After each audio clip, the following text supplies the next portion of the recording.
چجوری میتونی جلوشونو بگیر؟ شما با چی میخوای بری جلوش؟ با پنس؟ داری وقت تلف میکنی. آخه تو رئیس بیمارستانی. اینجا دیگه شباهتی به بیمارستان نداره. بیا بزن یا بکش یا منو بکش یا منو بکش بزن یا بزن.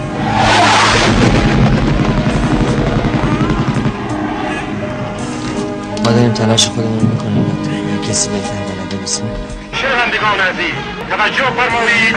این شهر خون آزاد شد.